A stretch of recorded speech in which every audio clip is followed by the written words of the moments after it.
এত এত আল্লাহ পাক তিনটা নিয়ামত দেন, তাহলে বারবার করলে দিবেন আল্লাহ ইনশাআল্লাহ।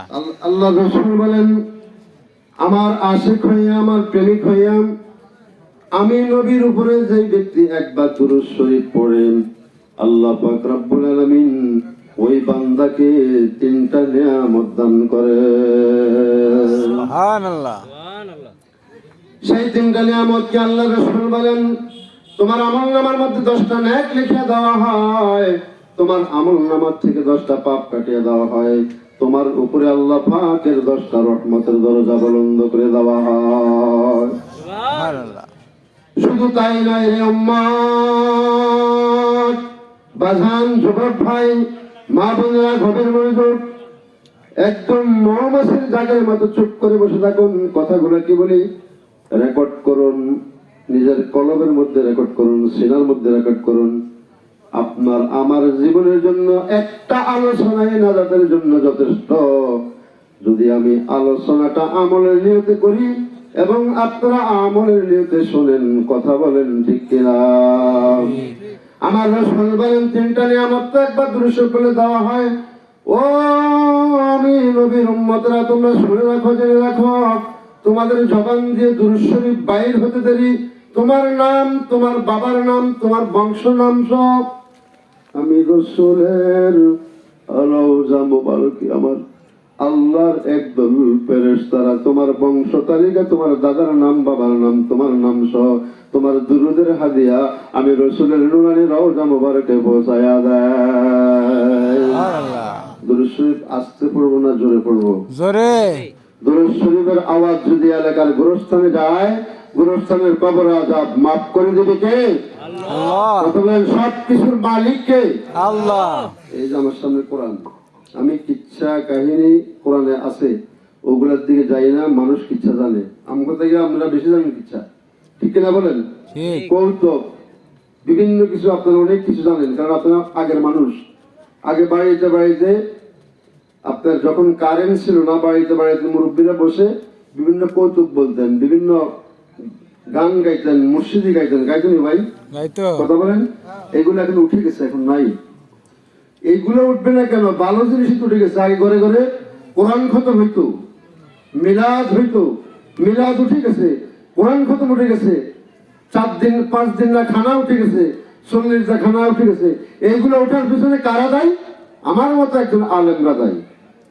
ঠিক। মসজিদের মেম্বারে বসে বলে মিলাদ নাই, কিয়াম নাই, আজানের পরে দোয়া নাই, জানাজার মুবারক নাই। এই মালিক গুনকার ওলামায়ে কেরাম, সাহস থাকলে আমি মুফতি হালালের কাছে এখন আসো, আমি বুঝাই দিব মুরাদ আছে কিনা, জানাজার মুরাদ আছে কিনা, আজানের পরে মুরাদ আছে কিনা, তারপরে 40 দিন না আছে কিনা, 5 দিন না খাওয়া আছে কিনা। কথা বলেন, কথা বলেন, কথা বলেন। ঠিক।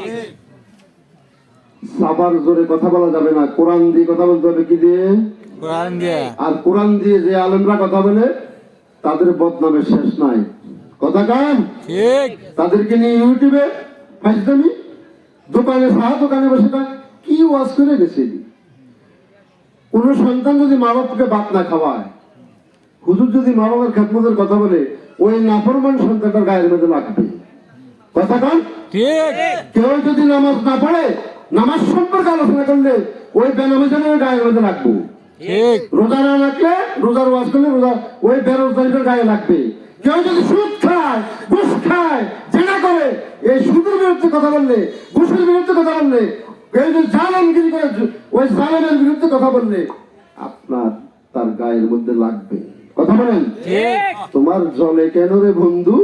তোমার কেন জলে? তোমার জ্বললে জ্বলাক, তোমার গায়ে আগুন লাগাক। আমরা কোরআনের এলেম শিখেছি, শরীয়ত, তরিকত, হাকিকত, মাআরিফাত, 4টা জিনিস আছে কিনা ভাই? আছে। কথা বলেন। আছে। তাহলে আমরা 4টা মানবো না? অবশ্যই। শরীয়ত, তরিকত, হাকিকত, মারফত। ইসলামের বেনা কটা? একটা। কালিমা, নামাজ, রোজা, হজ, যাকাত। মানতে হবে কিনা বলেন? তাহলে এত বিশুদ্ধ আলোচনা করা সম্ভব নয়।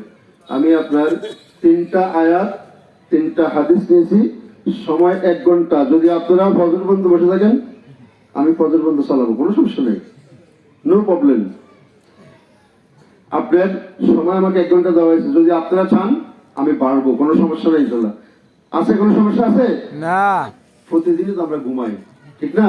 একটা রাত যদি আল্লাহর কোরআনের আলোচনা শুনে সময়টা কাটাই, কোনো অসুবিধা আছে? না। বাড়িতে, মসজিদের সামনে, মাদ্রাসার সামনে, গাছতলায়, বাজারের মাঠে, বিভিন্ন মাঠে যদি কোরআনের মাহফিলগুলো আপনার প্রতিষ্ঠা হয়ে যায়, দেশের জন্য ভালো হবে না খারাপ হবে? ভালো হবে। মানুষগুলো ভালো হবে না খারাপ হবে? ভালো হবে। তাহলে আমরা যখন কেউ আপনার কোরআনের মাহফিল করতে চায়, সহযোগিতা করবেন, বাধা দেবেন না। কেউ মসজিদ করতে চাইলে বাধা দেবেন না, মাদ্রাসা করতে চাইলে বাধা দেবেন না, কারণ এগুলো হলো ধর্মীয় কাজ, ঠিক কিনা বলেন? কারণ আমাদের নাম হলো মুসলমান। আমাদের নাম কি? মুসলমান। মুসলমান এটা আপনার খুব সহজ কথা, আসলে মুসলমান অনেক বড় কঠিন বিষয়।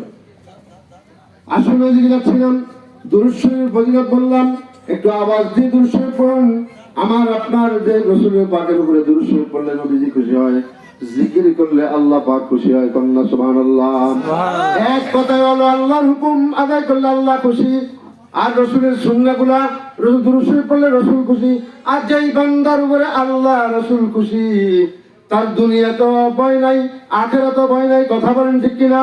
ঠিক। আসলে একটু আওয়াজ দিয়ে পড়ি, আল্লাহুম্মা সাল্লি আলা সাইয়্যিদিনা মাওলানা মুহাম্মদ ওয়া আলা আলি সাইয়্যিদিনা মাওলানা অন্তরটাকে একটু নরম মুহাম্মদ। করে দেন। বলেন আমার আমার বলে ভাই রে, এবারে তো আমার নয়, আসল বাড়ি কবরে, ঠিক কিনা? ঠিক। আপনি যে বাড়িতে বসবাস করছেন, এই বাড়িটার মধ্যে আপনার আগে অনেক মানুষ বসবাস করতো, আজকে তারা কোথায় হারিয়ে গেল। আপনি আছেন, আপনি চলে যাবেন, আবার আপনার পরে যারা আছে আসবে, এভাবে কিয়ামত পর্যন্ত দুনিয়া চলবে। কথা বলেন ঠিক কিনা বলেন? ঠিক। এক যাবে, এক আসবে। আসবে। আসুন তো আমার আমার বলে ভাই রে, এই বাড়িটা